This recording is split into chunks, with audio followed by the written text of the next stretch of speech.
श्रीमद श्री वृंदावन धाम की जय। श्री वृंदावन श्री वृंदावन श्री वृंदावन श्री वृंदावन प्राण वृंदावन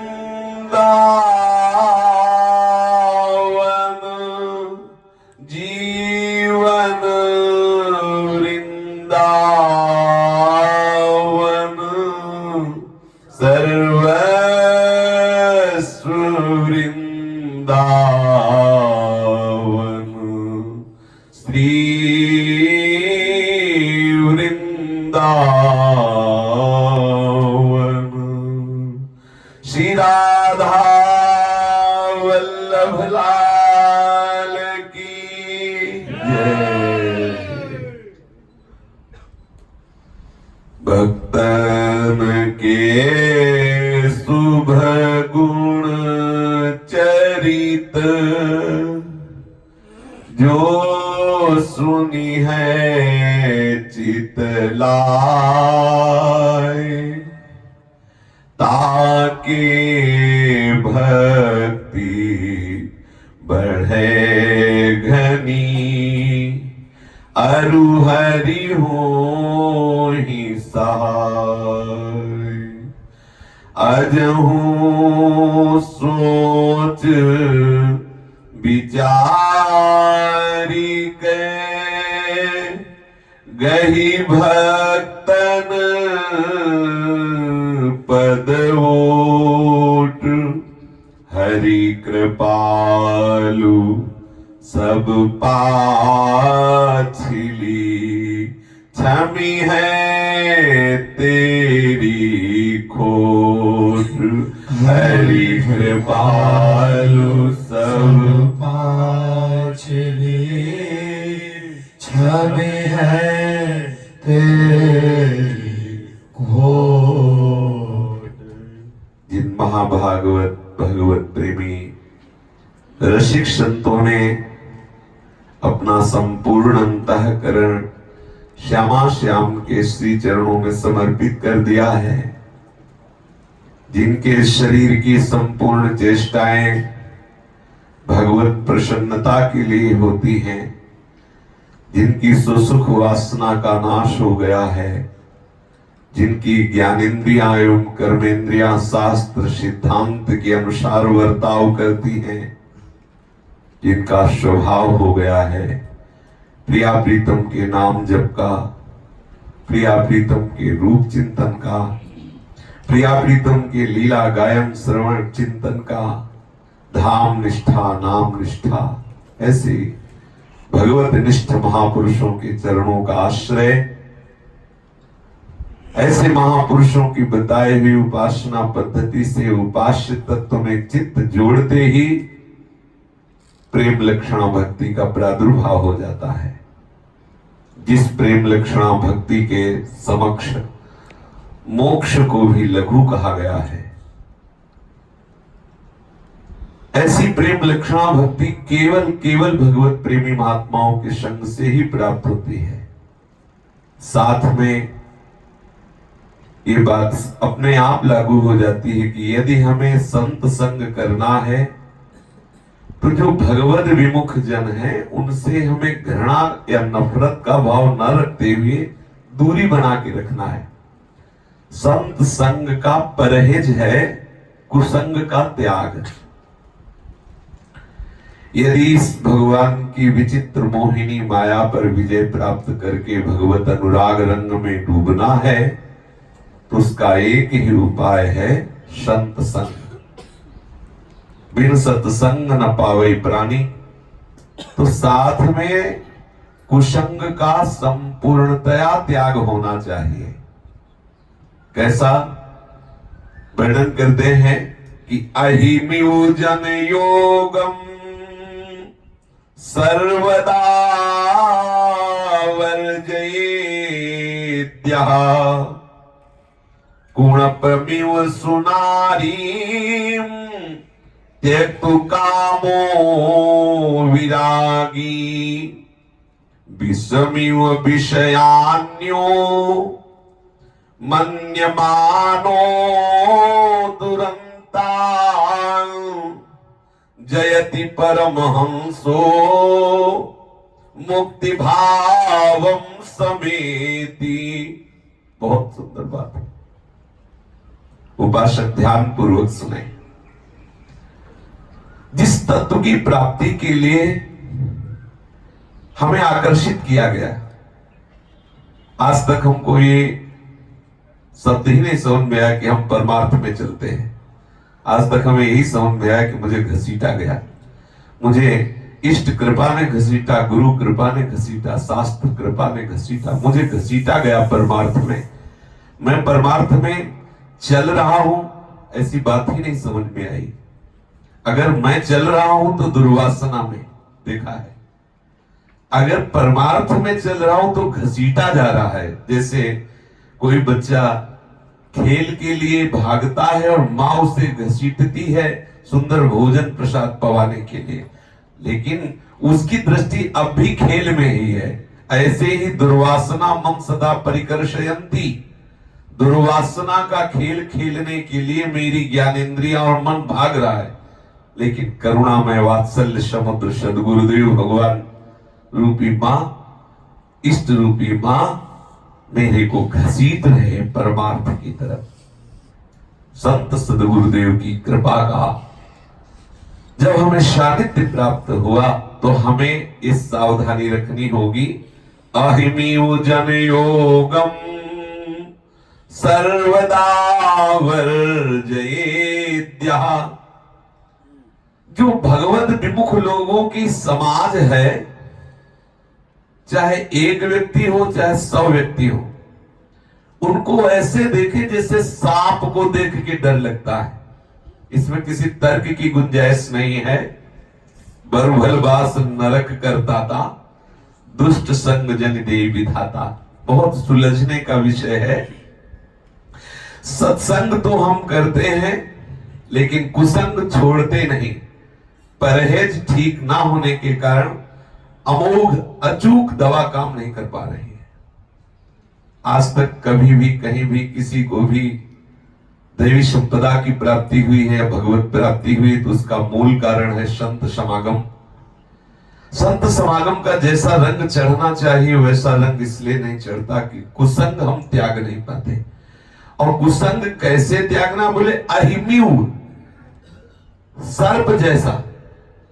जैसे सांप को, अभी आप ऐसे बैठे हो और आपके समीप सांप आ जाए तो आप वहां विचार नहीं करोगे, बिना विचार किए पहले 100 कदम भाग पड़ोगे, फिर विचार करोगे जब दूरी हो जाएगी कि अब कहां जाना चाहिए, उधर तो जाने की सोचोगे भी नहीं।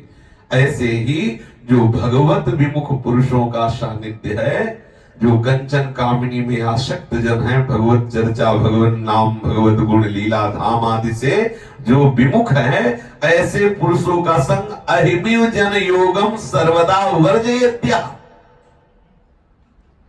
सूक्ष्म बात है, सूक्ष्म बात। देखो, जैसे हम बैठे हो, अचानक हमारी गोदी में सांप गिर पड़े कहीं से, तो हम क्या करेंगे? बिना विचार के पहला काम ये करेंगे, उसे फेंक देंगे, झटक देंगे। ऐसे ही यदि प्रारब्ध वसाद विषय संयोग भी आपको प्राप्त हो रहा है तो ऐसे ही झटक दो, जैसे सांप को बिना विचार के झटक देते, क्योंकि वो विष से भी विषैला संयोग है। वो आपके हृदय की जो भगवत भक्ति के मार्ग की अमोघ वस्तु आ रही है, वृत्ति आ रही, उसका नाश कर देगी। ये बहुत सूक्ष्म बातें परमार्थ की हैं, ध्यान पूर्वक सुना जाए और उसे आचरण में उतारा जाए। कह रहे अहिमिव जन योगम सर्वदा वर्जयेद्यः, क्योंकि जिस वस्तु को हम प्राप्त करने के लिए भगवत मार्ग में लाए गए हैं, बड़ी विचित्र वस्तु है। उसको ये नहीं कहा जा सकता कि ये है, ऐसा नहीं कहा जा सकता। नासन्न सन्न सद सन्न महन्न चाणु न स्त्री पुमान च नपुंसक में बीजम यैर्ब्रह्म तत्समनुपासित में चित्ता धन्या बिरेजुलितरे भवपास बद्धा। हम जिस वस्तु की प्राप्ति के लिए इस मार्ग में आए हैं उसे हम ना सन्न, उसे हम ना सत कह सकते हैं ना असत कह सकते हैं। जिसे हम ना सत कह सकते हैं ना असत कह सकते हैं और ना सत सत कह सकते हैं, ना महान ना अणु न स्त्री न पुरुष न नपुंसक, हम उसे कह नहीं सकते। जो ऐसी वस्तु है वो सबसे परे है और सब में भरे है। सब वही है लेकिन वही होता हुआ भी वो सबसे परे है।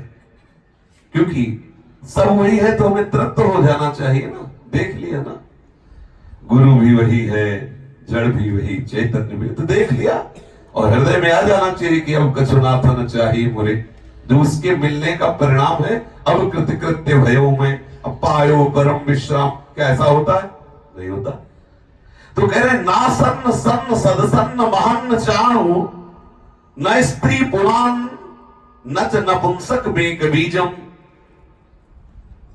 ना सत है न सत है न सद सत है न महान है न अणु है न स्त्री है न पुरुष है न नपुंसक है। उस असत है वो सत है, वो सत असत है, महान है अणु है, वही स्त्री है, वही पुरुष है, वही नपुंसक है। बड़ी विचित्र पहेली है। या रहस्य रघुनाथ कर बेग न जाने कोई, जो जाने रघुपति कृपा सपने मोह न हो। तो जिसने उपासना के द्वारा बुद्धि रूपी तलवार को तीक्ष्ण कर लिया है वही सब माया के बंधनों को काट करके जो ऐसी दिव्य वस्तु है, ऐसा दिव्य तत्व है, उसका अनुभव कर लेता है। हम अपने उपासना के मार्ग को सुरक्षित रखने के लिए अहमिव जन योगम सर्वदा वर्जयेत्या, ये बैठा लिया जाए। अगर एक व्यक्ति केवल ऐसा हमारे संग में हो जो भगवत विमुख हो तो पूरे दिन की साधना में वो पोछा लगाता रहेगा, हंस करके बात करेगा और 2 मिनट केवल बात करेगा। 24 घंटे में केवल 2 मिनट उससे मिला जाए और वो किसी की निंदा कर दे, कोई पर चर्चा कर दे, बस जो आप 24 घंटे साधन भजन में लगे उस सब में पोछा लगा देगा। आपके दिमाग में मलिनता, भेद और ये सब बातें आने लगेगी।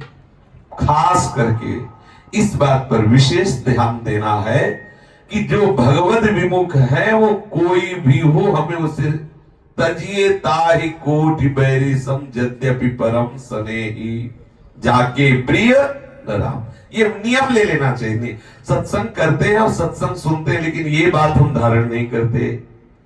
कभी क्या ऐसा होता है कि कोई हम जिसे अपना मान रहे हैं वो दूसरे की निंदा कर रहा हो या भगवत विमुख वार्ता कर रहा हो और हम जोर से राधा राधा राधा राधा ऐसा कह के चल दें, ऐसा कभी होता है? अगर होता है तो अहोभाग्य है आपके, वैसा होना ही चाहिए। उसके लिए भी परम मंगल होगा यदि आप ऐसा कह के चल देंगे।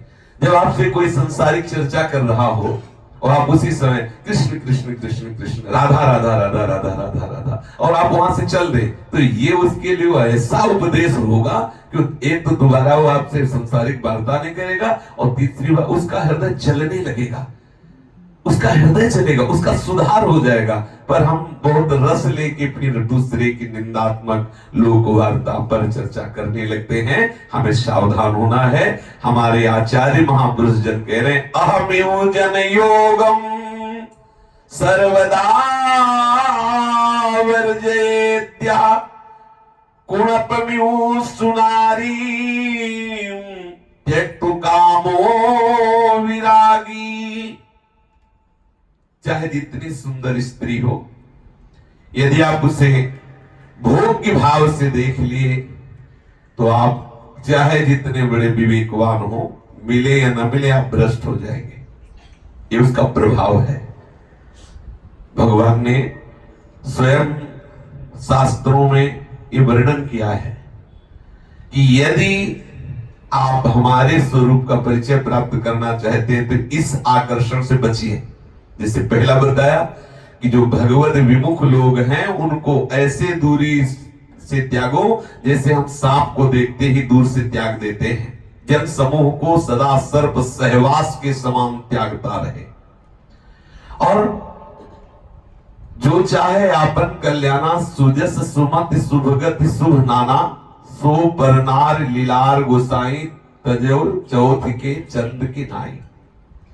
हम मानते हैं कि हमारा विषय संयोग नहीं है, हम मानते हैं कि हमें विषय संयोग नहीं करना, लेकिन विषय संयोग की एक सूक्ष्म लालसा फंसी होने के कारण हमारी दृष्टि इधर उधर भटकती रहती है।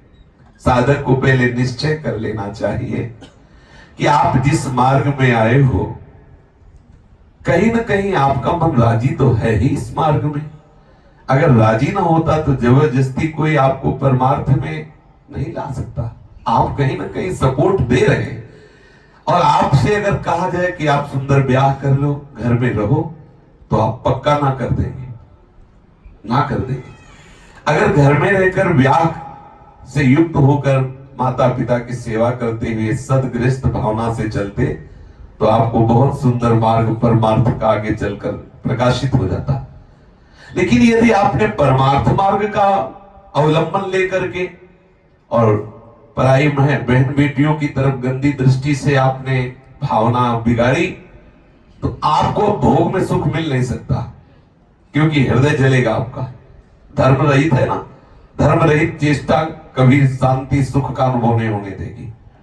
चाहे जितना बड़ा कोई ज्ञानी हो, चाहे जितना बड़ा कोई बहादुर हो, जब कोई कुमार्ग में कदम रखता है तो बहुत उसकी दुर्दशा होती है, बहुत दुर्दशा। चाहे जितना बड़ा भयभीत हो जाएगा, अशांत हो जाएगा, जलने लगेगा। ये लक्षण है, ये लक्षण है। धर्म से चलने पर विषय सेवन करने से धीरे धीरे विषयों से वैराग्य होकर प्रभु के मार्ग की तरफ बढ़ने का एक उत्साह आता है। और जब अधर्म से कोई चलता है तो उसका हृदय जलता है, अशांति, विषयों में सुख नहीं, और वासना बढ़ती है। इसलिए दूसरा सूत्र वर्णन कर रहे हैं कि कितने भी सुंदर नारी या सुंदर पुरुष शरीरधारी क्यों न हो, यदि आपको भगवत मार्ग में आगे बढ़ना है, यदि निवृत्ति मार्ग के पथिक है, तो देखना छोड़ दे। देखने के लिए मना किया गया। छूना और संभाषण है तो अलग की बात है। बोले जो चाहे आपन कल्याणा, यदि अपना कल्याण चाहते हो, जो भी सुजस सुमति शुभगति शुभ नाना, नाना प्रकार की शुभ गतियां, सुंदर मति, जो अपना कल्याण चाहते हो तो सो परनार लीलार गोसाई तजो ज्योत के चंद की नाई। स्त्री के मुख की तरफ देखना छोड़ दो, उसके चरणों की तरफ देखो। नहीं तो बड़े बड़े वीतराग परमहंसों के चित्त में भी क्षोभ पैदा कर दे, ऐसी भगवान की रचना है कुछ नहीं। कुछ ना होते हुए भी ऐसी महिमामयी रचना है कि बड़े बड़ों को आकर्षित कर लेती है। ऐसा नहीं कि स्त्री ही आकर्षित कर लेती है, स्त्री चित्त को पुरुष शरीर आकर्षित कर लेता है, पुरुष शरीर को स्त्री शरीर। ये परस्पर प्रकृति पुरुष का आकर्षण है। साधना से इसी आकर्षण को मिटाया जाता है। विषयान्यो मन्यमान्यो दुरंतार, बहुत सुंदर प्रसंग है, बहुत समझने का विषय है। जितने भी विषय हैं ये बिल्कुल जहरीला विष है। अगर आप इनको राग भाव से सेवन करोगे तो आपके अंतर में विराजमान आनंद स्वरूप प्रभु है, अनुभव नहीं होने देंगे। इसीलिए शास्त्रों में वर्णन किया गया विष को विषवत त्याग दिया जाए।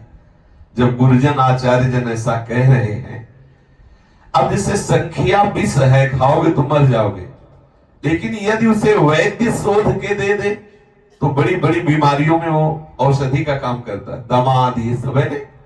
तो जितने भी विषय हैं इनमें एक रागात्मक विष छुपा हुआ है, जो हमारे हृदय में राग पैदा करके शरीरासक्ति प्रबल, भोगाशक्ति प्रबल करके हमारी दुर्गति का कारण होता है। कोई भी विषय हो, सब विषय जितने हैं उनमें एक जहर छुपा हुआ है जिसे राग कहते हैं, आसक्ति कहते हैं।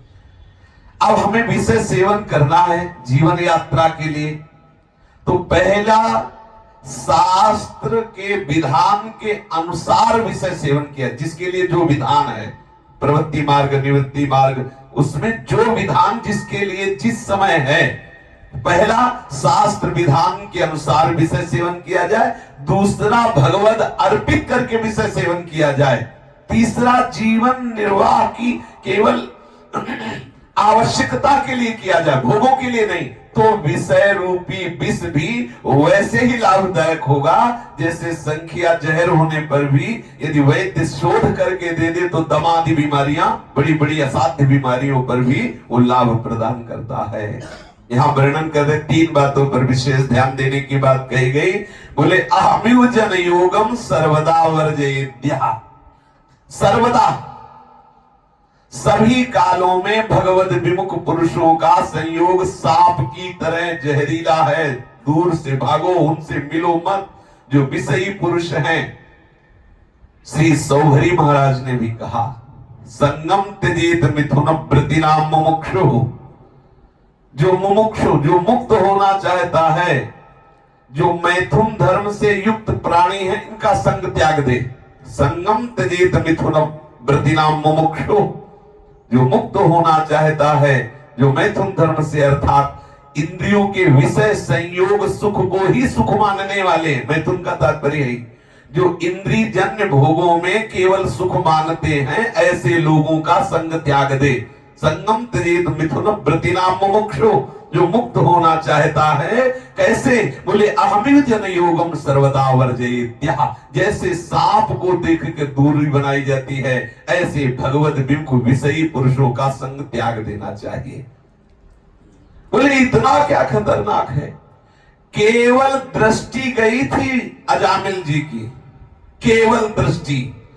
गए थे अपने पिता जो बहुत ही धर्मात्मा और ब्रह्मत्व से युक्त ब्राह्मण के जितने भी कर्तव्य है सांगोपांग पालन करने वाले, और इसको भी सांगोपांग पालन करा रहे थे। इसमें भी शास्त्रीय सिद्धांत विराजमान था अजामिल में, देखना भागवत में। लेकिन देखा शराब पिए हुए एक वैश्या के साथ गंदी चेष्टा कर रहा है जंगल में। बस इस दृश्य को राग पूर्वक देखा। दृश्य में दृष्टि जाना दोष नहीं है, राग पूर्वक देखना दोष है। जैसे हम जा रहे हैं, अचानक कोई दृश्य सामने आ जाता है, तत्काल हम अपनी दृष्टि हटाते हैं, भगवत स्मरण में लगा देते हैं, कोई दोष नहीं। लेकिन एक बार दृष्टि गई, अब दोबारा जो राग पूर्वक आपने देखा, अब विकार हो जाएगा। वो राग पूर्वक देखा हुआ दृश्य अजामिल को वहीं पहुंचा दिया जहां वो सूत्र स्थित था। ठीक ऐसे ही आचरण वाला अजामिल हो गया, एक दृश्य ने उसे पतित कर दिया। ये तो पुरुष शरीर का, स्त्री शरीर का संयोग देखा। वहां ऋषि सौभरी जी ने एक मछली की क्रिया को देखा, इसीलिए लिखा संगम त्यजेत मिथुन व्रतिनाम मुमुक्षु। जो मुक्त होना चाहता है वो विषय संयोग के दृश्य को राग पूर्वक ना देखे, चाहे पशु पक्षियों का ही क्यों न हो। एक मछली की क्रीड़ा को देखा, उनके मन में आया कि क्या ये सुख होता है। विचार आया इसका हम सुख का अनुभव करेंगे। मानधाता के पास गए, 50 उनकी पुत्रियों से ब्याह किया और न जाने कितना विषय साम्राज्य फैल गया। जब उनको भगवत इच्छा से फिर वैराग्य हुआ, तब ये श्लोक गाया, संगम त्यजेत मिथुन व्रतिनाम मुमुक्षु सर्वात्मना न विसजेत बहिरिंद्रियाणि। अपनी इंद्रियों को बहिर्मुख ना होने दे। गुणप्रमेय सुनारिम त्यक्तु कामो विरागी। जो राग रहित होकर भगवत अनुराग रस में डूबना चाहता है, उसे बचना चाहिए स्त्री के प्रति सुंदर भावना रखे। ये एक शरीर है जिसमें चाहे जितना अच्छा पदार्थ डालो, पेय पदार्थ डालो लघु शंका हो जाता है, खाद्य पदार्थ डालो मल बन जाता है। ऊपर से चमड़ी है, कोई गोरी चमड़ी कोई काली चमड़ी, उसी में हमारा आरोप कर रहे हैं सुंदरता का। विवेक पूर्वक हम ध्यान दें, हमारे भगवान सच्चिदानंद सबके हृदय में विराजमान है। ये ऊपर से शरीरों का केवल भेद है और भ्रम केवल हो गया है कि इस शरीर में सुख है। यही भ्रम मिटाना साधना है। दुस्त्यज विषयों को विष के समान छोड़ दे, जो ऐसा है उस परमहंस की जय हो।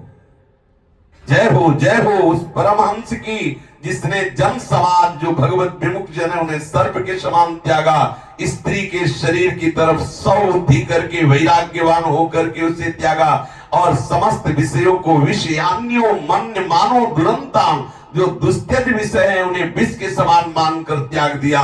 जयति परमहंसो मुक्ति भावम समेति, जय हो ऐसे जीवन मुक्त परमहंस की जय हो। जो इन द्वंद्वों से ऊपर उठना चाहता है उसे स्वीकार करना पड़ेगा। देखो, हम अज्ञान के ऐसे दलदल में फंस गए हैं कि बिना गुरुदेव के वचनों पर, शास्त्र के वचनों पर विश्वास किए बिना हम नहीं निकल सकते। जैसे लोग कहते हैं गुरु की क्या आवश्यकता है। दलदल में फंसे हुए पुरुष को जैसे दूसरे निकले हुए पुरुष की आवश्यकता है, ऐसे ही इस प्रपंच दलदल में, माया दलदल में, मोह दलदल में फंसा हुआ पुरुष स्वयं नहीं निकल सकता, चाहे शिव विरंच सम होई। क्योंकि इस दलदल में जितना आप निकलने का उपाय करेंगे उतना धंस जाएंगे। दलदल का यह स्वरूप होता है। चाहे जितना बलवान हो, दलदल में फंसा हुआ पुरुष निकल ही तभी सकता है जब निकला हुआ पुरुष उसे निकाले। फंसा हुआ निकलने की चेष्टा करेगा तो उसमें धंसता चला जाएगा। उसकी भी चेष्टा की आवश्यकता है, लेकिन निकले हुए पुरुष की चेष्टा के साथ। निकला हुआ पुरुष जब इतना समर्थ हो कि उसकी चेष्टा से वो खुद उस दलदल में ना चला जाए। अगर ऐसे ही हल्का फुल्का है, निकालने वाला, निकलने वाले ने झटका मारा, वो खुद आ गए दलदल में, समझना है ये विषय रूपी दलदल बहुत ऐसा दलदल है, बहुत संकट में फंसाने वाला दलदल है कि अगर ठीक निकले हुए नहीं है तो निकालने के लिए गए, आप भी फंस गए। निकला हुआ हो, समर्थ हो कि झटके में तुम्हें न ले जाए, तुम उसको निकाल लो। वो निकला हुआ सदगुरुदेव जब फंसे हुए को एक साथ हुंकार पूर्वक दोनों इशारा करते, वो झटके से निकल, झटके से ही दलदल में निकलता है। दलदल में कभी कोई निकलता है तो एक झटके से निकलता है। एक झटका मारो, संसार का ये जो शब्द स्पर्श रूप रस गंध रूपी दलदल है, इसने हमें फंसा लिया है। बिना गुरुदेव की कृपा से हम नहीं निकल सकते। अज्ञान पंक परिमग्न मपेत सारम दुखालयम मरण जन्म जरावशक्तम संसार बंधन मनीत्य मवेक्ष धन्या ज्ञानाशिना तदवसीर्य विनिश्चयन्ति। ये अज्ञान दलदल, अविद्या रूपी दलदल, मोह रूपी दलदल में हम फंसे हुए हैं, जिस संसार में कोई सार नहीं है। सच्ची मानिए, बड़े विचित्र दशा है, बड़ी विचित्र भगवान की माया है। सब भोग रहे हैं और देख रहे हैं, उसमें सार नहीं है, फिर भी आकर्षण है, फिर भी मन बार बार वहीं जा रहा है। जैसे पतिंगा देख रहा है सामने वाला जला मरा, फिर भी वो उसी में जा रहा है। बड़ी विचित्र भगवान की दुरंत माया है। शास्त्र कहता है निस्सार है, संसार निस्सार है। अगर इसमें कोई सार है तो वो श्री भगवान है, पूरा का पूरा निस्सार है। जैसे रस्सी में सांप का भ्रम हुआ तो सत्य है तो रस्सी है, पूरा का पूरा सांप नहीं है। ऐसे ही संसार पूरा का पूरा नहीं है तो केवल ब्रह्म है, परमात्मा है, श्री कृष्ण है। और जब तक हम संसार को संसार रूप में देख रहे हैं तो दुख रूप है, दुखालयम किंचित मात्र सुख नहीं। अगर सुख है तो भगवत स्वरूप है, अगर संसार रूप है, नानात्व रूप है तो दुखालयम, अगर सुख रूप है तो जित देखो तित श्याममयी सर्वम खलमिदम ब्रह्म, श्री राम में सब जग जानी। ये सुख स्वरूप है। सुख स्वरूप संसार उन्हीं को जिन्होंने भगवत साक्षात्कार कर लिया, नहीं तो स्वयं श्री भगवान कह रहे दुखालयम, और यहां कह रहे हैं अज्ञान पंक परिमग्न मपेत सारम दुखालयम मरण जन्म जरावशक्तम। आहा, सावधान हो जाओ, इस असार निस्सार दुख रूप संसार में तुम्हें जरा जन्म मरण और रोग आदि यही भयानक दुख भोगने पड़ेंगे। ये तुम्हें जो लग रहा है कि हम नाना प्रकार की सुख सुविधाएं मिली है, ये सुख सुविधाएं नहीं, ये दुख दुविधाएं हैं, केवल भगवान से विमुख करने के लिए। सच्ची मान लो, मान लो, मानने से सवाल हल हो जाएगा। नहीं मानोगे तो आपको अंतिम समय पता चलेगा जब आप बोल नहीं पाओगे। गोस्वामी जी का अनुभव है, मन पछितई है अवसर बीते, दुर्लभ देह पाए हरिपद भज करम बचन अर्जिते। मन पछतई है अवसर बीते, क्या करें? बोले संसार बंधन मनित्य मवेच्छ धन्या। वे धन्य हैं जो संसार को बंधन रूप मान रहे हैं। वे धन्य हैं जिन्होंने निश्चय कर लिया कि अब इस संसार बंधन को, इस अनित्य बंधन को, इस दुखद शरीर बंधन को मैं काट दूंगा। किससे? संतों के संग से प्राप्त हुए विवेक रूपी तलवार से। आहा, ज्ञानासिना तदवसीर्य विनिश्चयन्ति। शरीर और संसार के संबंध को संतों के संग से प्राप्त हुए विवेक रूपी तलवार से काट करके विनिश्चयन्ति, मैं निश्चिंत हो जाऊंगा। और उसी को शास्त्र कहते हैं कि जयति परमहंसो मुक्ति भावम। वो जय हो उस परमहंस की जो मुक्ति भावम समेति, जो मुक्ति भाव को प्राप्त हो चुका है, समेति सब में भगवान का साक्षात्कार कर चुका है। हमारे जीवन का परम लाभ यही है। हम परमार्थ में चलते हुए भी ये तीन आकर्षणों से बंधे रहते हैं, जबकि बिल्कुल हमें नहीं चाहिए। हमें रुपया नहीं चाहिए, हमें स्त्री संयोग नहीं चाहिए, हमारा संसार में नाम हुए नहीं चाहिए। हम चले हैं प्रभु को प्राप्त करने के लिए। पर ये तीन बातें इतनी घुमाव से आकर के हमारे चित्त को आकर्षित कर लेते हैं कि हम प्रभु चाहिए ये बात खत्म हो जाती, और यही तीनों चाहिए ये बात रह जाती। जबकि हमारा जो चलने का लक्ष्य है वो केवल प्रभु थे, पर पता नहीं कैसे चूक गए कि हम इन तीन की जो पहले वासनाएं थी वो आकर के हमारे हृदय को पुनः घेर लेती है। त्यक्त्वयि सणात्रयम् अवेक्षित मोक्ष मार्गा भैक्षामृतेन परिकल्पित देह यात्रा ज्योति परात् परतरम परमात्म संयम धन्या द्विजा रहस्य हृदयवलोकयन्ति। धन्य है वो साधक, धन्य है वो उपासक, धन्य है वो महात्मा, धन्य है वो वैरागी जन, धन्य है जिन्होंने इन तीन ऐश्वर्यों की धज्जियां उड़ा दी। आहा, श्री नरसिंह मेहता जी कहते काच वाच मन निश्चल राखे धन धन जननी तेरी रे। नरसिंह मेहता जी कहते मैं उनके दर्शन की आकांक्षा करता हूं, और धन्य है उसकी मां को जिसकी लंगोटी पवित्र है, अर्थात जनेन्द्री पवित्र है। चाहे वो गृहस्थ हो चाहे विरक्त, एक पत्नी व्रत धर्म से सेवन करने वाला गृहस्थ पवित्र है, पूर्ण ब्रह्मचर्य रहकर भगवत मार्ग का अनुरागी विरक्त हो। बोले काच, उसका काच पवित्र, वाच वाणी पवित्र, और मन निश्चल भगवत चरणारविंद में। नरसिंह मेहता जी कहते मैं ऐसे महापुरुष के दर्शन की आकांक्षा करता हूं। धन्य है उसकी जननी, धन्य है। यहां कह रहे लोकैष्णा और पुत्रैष्णा और वित्तैष्णा, ये तीन ऐष्णाएं हैं जो भगवत प्राप्ति नहीं होने देती। जहां पुत्रैष्णा में स्त्री आकर्षण है, बिल्कुल सूक्ष्मता से समझ लीजिए। कई बार सत्संग में कहा है, अगर उससे भगवान को साक्षी करके पूछा जाए तो कितने ऐसे साधक हैं बिल्कुल भोगने के लिए तैयार नहीं है। ये जो आशा की फांसी है, यही भगवत प्राप्ति नहीं होने देती। आशा ही परमम दुखम नैराश्यम परमम सुखम।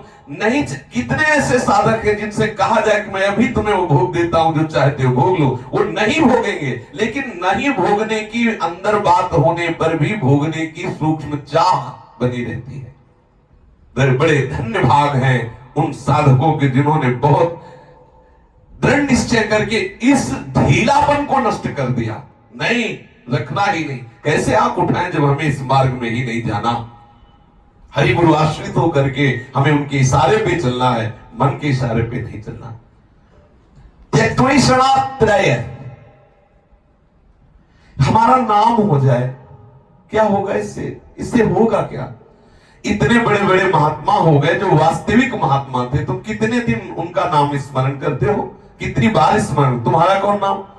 इतने बड़े बड़े चक्रवर्ती सम्राट हो गए, उनका तो नाम है नहीं, तो तुम्हारा एक दो पंखा लगवा दिया, उस पंखुड़ी में अपना नाम लिख दिया। एक दो छोटे मोटे मकान बना दिए, उसमें नाम लिख। काहे को ये लोग ऐसा काहे को?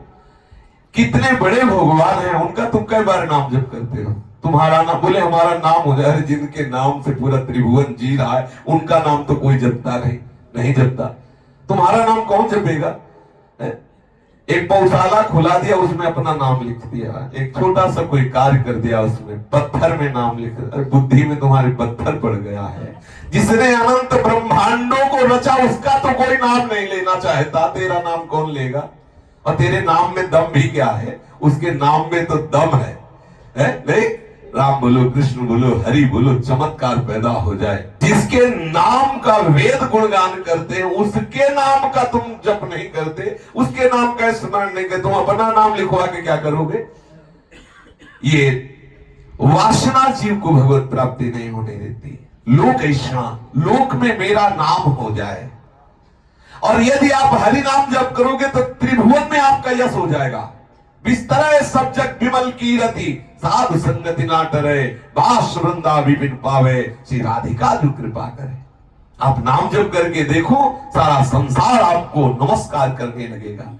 आज कौन सी ऐसी सभा है जिनमें महात्माओं का यश न गाया? कौन ऐसी सभा है जिसमें प्रहलाद जी का जश्न गाया जाता हो, जिनमें ध्रुव जी का जश्न गाया जाता हो, जिसमें मीरा जी का जश्न गाया जाता हो, जिसमें बड़े आज देखो श्रीधाम वृंदावन में महामहिमा में इस पावन भूमि में पूज्य राधा बाबा भाई जी का जस गाया जा रहा है। किस लिए गाया जा रहा है? नाम का ही तो उन्होंने प्रभु के जस गान किया, नाम का सुमिरन किया। आप प्रभु के नाम का गायन करें तो पूरा त्रिभुवन आपके नाम का स्मरण करेगा। लोक ऐसा का त्याग करने वाला ही नाम का जप कर सकता है। यदि अपने नाम की बात आएगी तो हो ही नहीं सकता, हो ही नहीं सकता। अरे जिनके नाम, जिनके रूप को याद करके, स्मरण करके, यस्य स्मरण मात्रेण जन्म संसार बंधनात् विमुच्यते, नमस्तस्मै विष्णवे प्रभु विष्णवे, उनका नाम स्मरण करो। उनके नाम स्मरण से तुम जगत पूज्य हो जाओगे। सतरति सतरति सा लोकांतार्यति तीर्थी कुर्वन्ति तीर्थानि। जहां तुम्हारे चरण पड़ेंगे वो तीर्थ हो जाएगा, यदि तीर्थ पाद प्रभु श्री हरि के श्री चरणों का चिंतन करें। लोक ऐसा का त्याग कर दीजिए। और वित्त ऐसा, हमारे पास नाम रूपी धन है तो हम धनी हैं, बकाया ये सब जितना लौकिक धन है इसका कोई महत्व नहीं, ये व्यर्थ की बात है। इस धन में प्रेम होना अपने भगवत मार्ग में बहुत बाधक है। धन्य है वो उपासक जो तीनों ऐषणाओं का त्याग कर दिया है, लोक ऐषणा, पुत्र ऐषणा और वित्त ऐषणा। बोले त्यक्त्वैषणात्रय मवेक्षित मोक्ष मार्गा और भैक्षामृतेन परिकल्पित देह यात्रा। अहो धन्य है वो महापुरुष जिन्होंने इन तीन ऐषणाओं का त्याग करके शरीर यात्रा केवल भिक्षावृत्ति से करते हैं।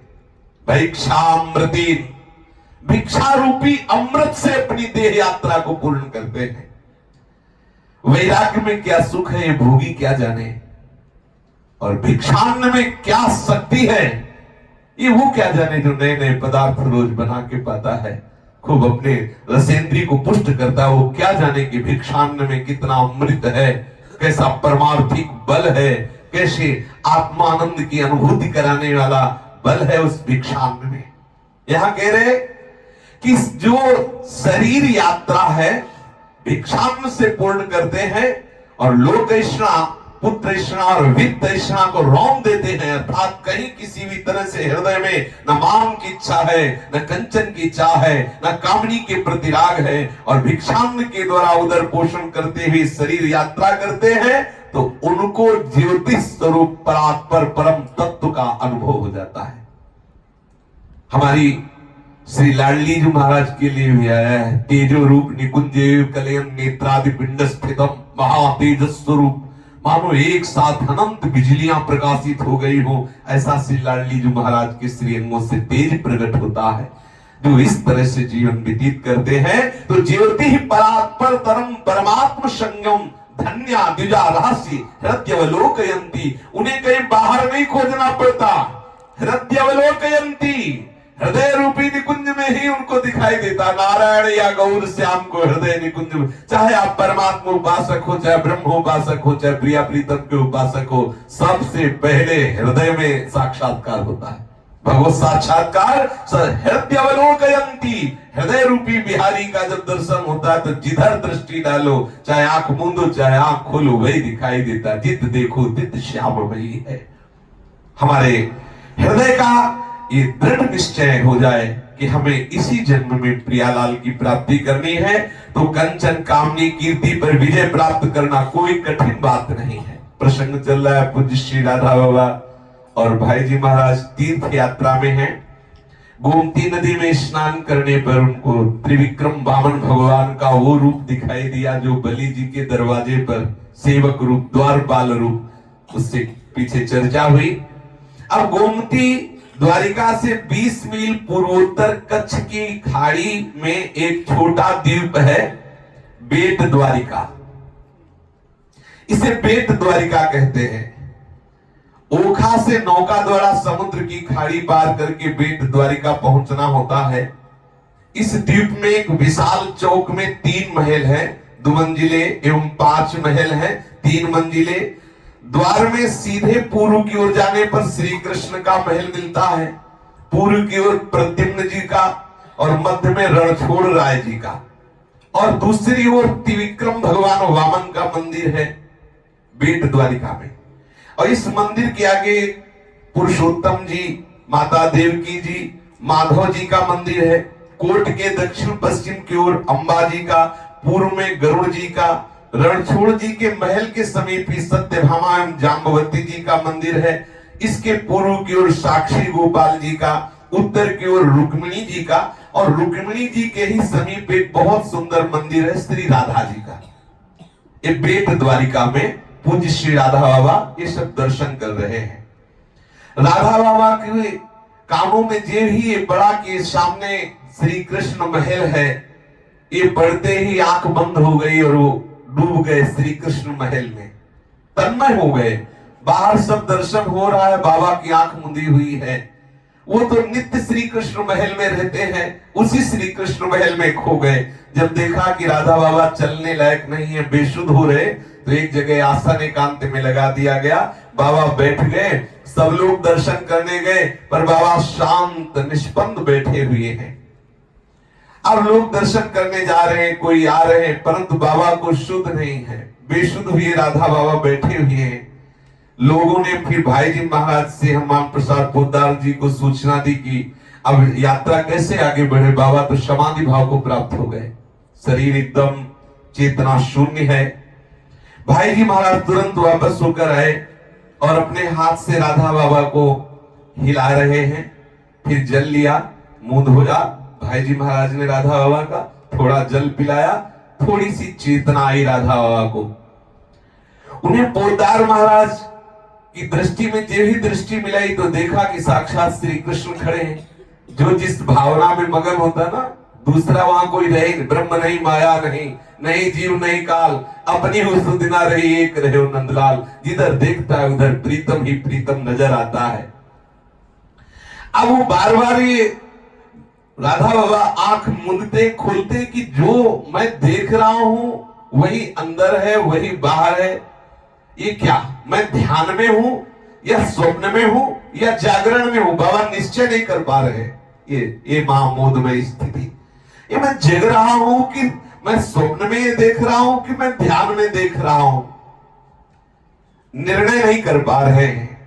श्री पोद्दार महाराज उनका हाथ पकड़ बार बार हिला रहे, फिर उठाए, कांधे पे से सहारा देकर दर्शन के लिए ले जा रहे हैं। काष्ठवत ऐसे बाबा चल रहे हैं, कोई शुद्ध नहीं है राधा बाबा की, संज्ञाहीन है। कभी कभी नेत्र खुल जाते हैं और बड़े आश्चर्यचकित होकर बाहर की तरफ देखने लगते हैं। जगत का कोई अनुसंधान ही नहीं, कौन हमारे साथ है, कहां जा रहे हैं, कोई शुद्ध नहीं है। एकमात्र श्री कृष्ण चंद्र के दिव्य महल में वो डूबे हुए हैं। अपने प्रीतम श्री कृष्ण चंद्र के महल के विलक्षण दर्शनानंद में, सौंदर्य सिंधु में, उनकी प्रेम उच्छलित तरंग लीला में राधा बाबा डूबे हुए हैं। और जैसे मां दुलार करती है, ऐसे पूज्य भाई जी महाराज संभालते हुए राधा बाबा को वात्सल्य से संभालते हुए ले चल रहे हैं। धीरे धीरे बाबा चरण रख रहे हैं। जो मृत्यु के उस पार पहुंचे हुए महापुरुष हैं, अर्थात जो मृत्यु पर विजय प्राप्त कर चुके हैं, वही इस स्थिति को समझ सकते हैं, दूसरे नहीं समझ सकते। संज्ञा विहीन एक मूर्छावस्था है, लेकिन फिर भी चेतना है। बाहर से एकदम बेशुद्ध, बिल्कुल पता नहीं कि कोई राधा बाबा नाम का शरीर भी है और कोई आस पास भी, बिल्कुल अंदर से एकदम श्री कृष्णमय है। क्रियाशीलता नहीं पर क्रियाएं हो रही हैं, शुद्ध नहीं है पर चेतना दिखाई दे रही है। राजाधिराज द्वारिकाधीश के महल में नहीं, वृंदावन नवनिवृत्त निकुंज विलासी के महल में बाबा डूबे हुए। श्री कृष्ण का महल है, ये शब्द पढ़ते ही बाबा की स्थिति बदल गई थी। बड़ा ही सुमधुर राशि राशि वृक्षावली वृंदावन की, जो चित्त हरने वाली रंग बिरंगे सुंदर फूल, सुरभित कुसुमों का वो सुंदर स्वरूप जिसमें भौरे मतवाले हो रहे, लता बल्लरियां, सुंदर चित्त विचित्र विहंगमों का वो अद्भुत स्वर, मंद मंद शीतल मंद सुगंध पवन, ये इसमें डूबे हुए हैं राधा बाबा। श्री राधा बाबा श्री कृष्णचंद्र के चारों चरण सरोज में डूबे हुए, श्री कृष्ण के धाम का, श्री कृष्ण की कभी रूप शोभा का, कभी महल शोभा का दर्शन कर, और सब चल रहे हैं दर्शन के लिए। और भाई जी महाराज पकड़े हुए राधा बाबा को चल रहे हैं। श्री पोद्दार महाराज राधा बाबा को बोले, बाबा बाबा देखो ये प्रद्युम्न जी का मंदिर है, इनके दर्शन करो, प्रणाम करो। देखो बाबा ये वामन भगवान का मंदिर है, देखो ये देवकी मैया है, ये वसुदेव जी है, ये माधव जी का मंदिर है, ये अम्बा जी का है, देखो ये गरुड़ भगवान का मंदिर। ऐसे पूज्य भाई जी महाराज राधा बाबा को चेतना जागृत कराते हैं और दर्शन करा रहे। और राधा बाबा तो जब भाई जी कहते हैं तो एक ऐसे आंख खुल जाती, फिर आंख मूंद जाती है। वो तो अपने भाव देश में डूबे हुए हैं।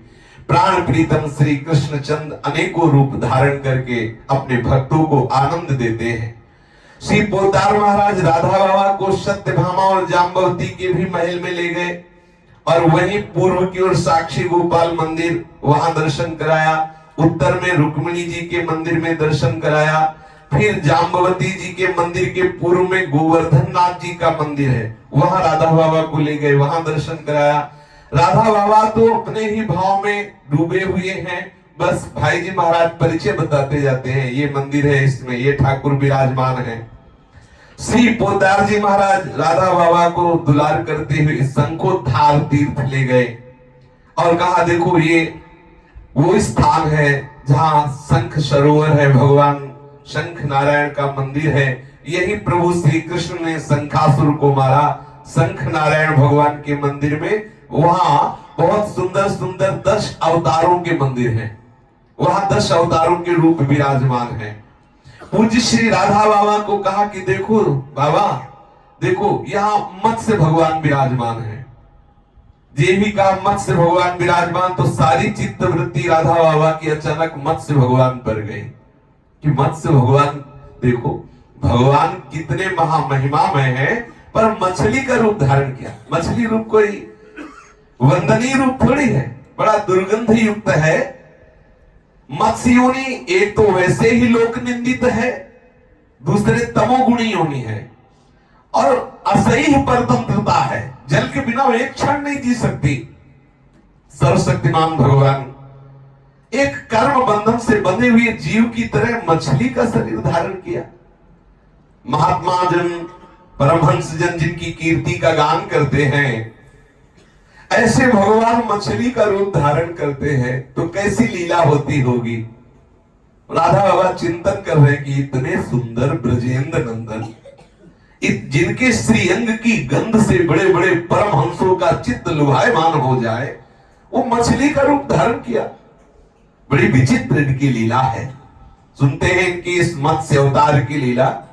यूं तो भगवान सबके एकमात्र प्रभु हैं, फिर भी वे जब कभी गौ ब्राह्मण देवता साधु वेद धर्म और अर्थ की रक्षा का अवसर आता है तो विविध रूप धारण करके प्रभु अवतार लेते हैं और उनका विनाश करते हैं, जो गौ ब्राह्मण संतों का अहित करना चाहते हैं।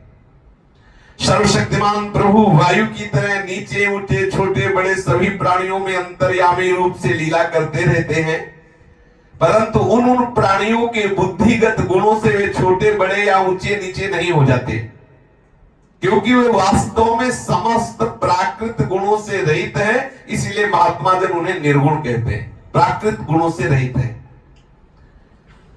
ब्रह्मा जी के सो जाने के कारण ब्राह्म नामक नैमित्तिक एक प्रलय हुआ था। उस समय समस्त ये भूमंडल सारे लोग जल में डूब गए थे। प्रलय काल आ जाने के कारण ब्रह्मा जी को नींद आ रही थी, वे सोना चाहते थे।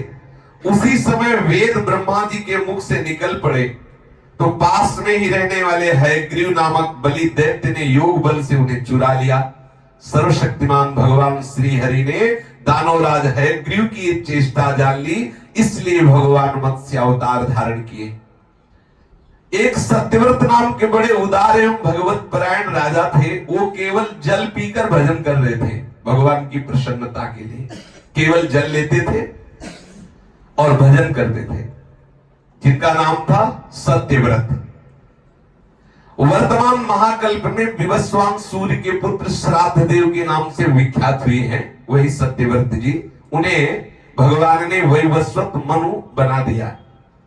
एक दिन वो भजन कर रहे थे सत्यव्रत जी, कृतमाला नदी में वो जल तर्पण करने के लिए जब गए तो उसी समय एक अंजलि में छोटी सी मछली आ गई उनके।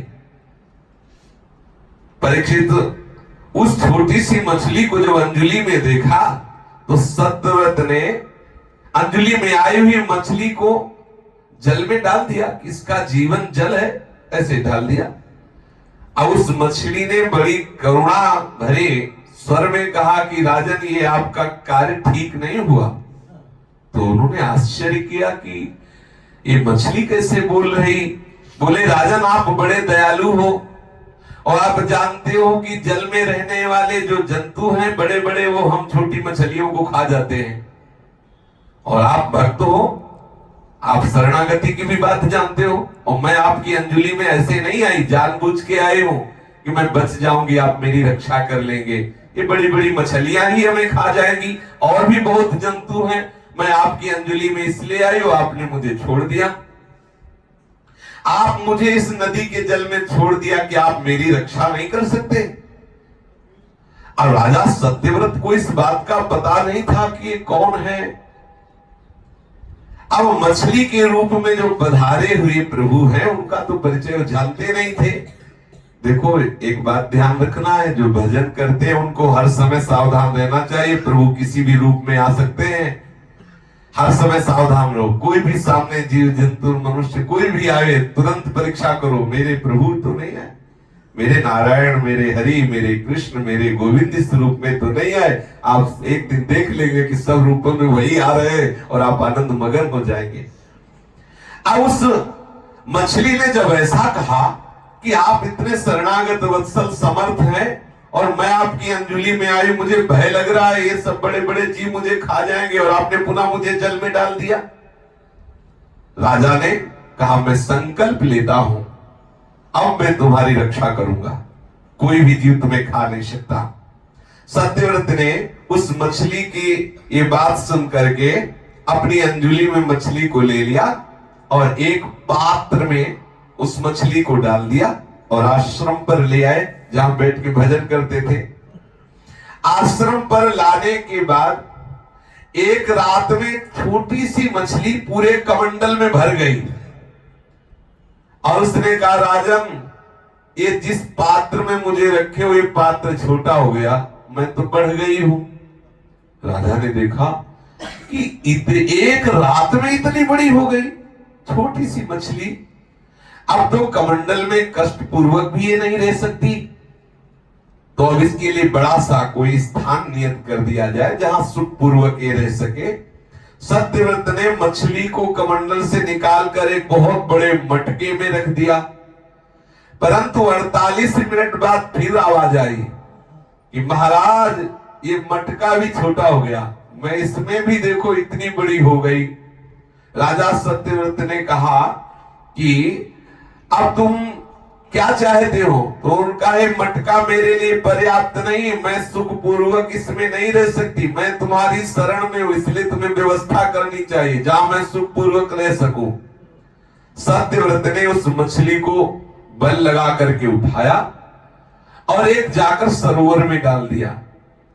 कुछ घड़ी बाद आवाज आई कि महाराज देखो, ये सरोवर भी छोटा हो गया, हमारा शरीर बढ़ गया, अब मैं जहां सुख पूर्वक रह सकूं वहां मुझे ले सको। पूरा सरोवर केवल मछली ही मछली, बड़ी सी एकदम। मैं जलचर प्राणी हूं, इस सरोवर का जल अब मेरे लिए पर्याप्त नहीं, इसलिए आप मेरी रक्षा कीजिए, मुझे किसी अगाध जल सरोवर में ले चलिए। अब बहुत परेशान की इतने वजन वाले मछली को ले जाना। अब वो प्रयास करके एक सरोवर से दूसरे सरोवर, लेकिन जहां ले जाते हो वो उतने बड़े हो जाते। फिर ला करके उन्होंने धीरे से समुद्र में छोड़ दिया। जेवी समुद्र में डाला तो बोले, देखो आप शरणागत रक्षक हो क्या? यहीं से बचने के लिए तो हम आपकी अंजलि में आई थी, फिर हमको आपने समुद्र में छोड़ दिया, फिर कोई हमें जीव खा जाएगा। ये बात सुनकर राजा सत्यव्रत ने कहा कि ये कैसे अजीब मछली है कि जहां जहां ले जाते हैं उतना बड़ा स्वरूप हो जाता है और डर रही कह रहे कि हमें कोई खा ले जाए। लगता है कि मुझे मोहित करने के लिए ये कोई दिव्य पुरुष ऐसी लीला कर रहा है। अब हाथ जोड़ करके कहा कि महाराज, आप एक ही दिन में 400 कोस के सरोवर को घेर लिया। आज तक ऐसी मछली या जलचर जीव तो हमने पुराणों में भी नहीं पढ़ा, शास्त्रों में भी नहीं पढ़ा। आप हैं कौन? आप कौन हैं? सर्वशक्तिमान सर्वांतर्यामी प्रभु श्री हरि के सिवा ऐसा चमत्कार कोई नहीं कर सकता। जीवों पर अनुग्रह करने वाले प्रभु, क्या आपने जलचर रूप धारण किया है? हे पुरुषोत्तम, आप जगत की उत्पत्ति, स्थिति और प्रलय के स्वामी हैं, आपको मैं नमस्कार करता हूं। प्रभु, हम शरणागत भक्तों के लिए आप ही आत्मा और आश्रय हैं। यद्यपि आपके सभी लीलावतार प्राणियों के अभ्युदय के लिए ही होते हैं, तथापि मैं जानना चाहता हूं कि आप सर्व समर्थ होते हुए ये मछली का रूप धारण क्यों किया? हे कमल नयन प्रभु, जैसे देहादि अनात्म पदार्थों में अपनेपन का अभिमान करने वाले संसारी पुरुषों का आश्रय व्यर्थ होता है, जैसे देह आदि ये जो अनात्म पदार्थ है, मेरा घर, मेरा रुपया पैसा, मेरा परिवार, मेरा शरीर, ऐसे पुरुषों का आश्रय लेना व्यर्थ होता है। वो बेचारे काल के गाल में पड़े हुए हैं, उनको क्या आश्रय लेना। और मन बहुत विचित्र है, बहुत विचित्र है। हमने इसको देखा है। गंगा किनारे भ्रमण कर रहे थे, अंधेरा था, अचानक भय पता नहीं कैसे लगा, तो आसपास दृष्टि गई, केवल अंधकार, गंगा की लहरें, रात्रि का समय, वहां रुके तो दूर से कोई, वो जो गंगा किनारे खेती होती है ना, वो फलों की, कोई एक ऐसे दीपक जल रहा होगा। मन दूर से उस पे विश्वास कर, हम जानते नहीं कि वहां कोई है कि, मन कह रहा है कि देखो वहां प्रकाश है, वहां कोई होगा। थोड़ा सा डर कम हुआ, लेकिन परम प्रकाश प्रभु हमारे समीप है, ये इस बात को नहीं मानता। बड़ा बेईमान मन है, इस पर कभी विश्वास न करे।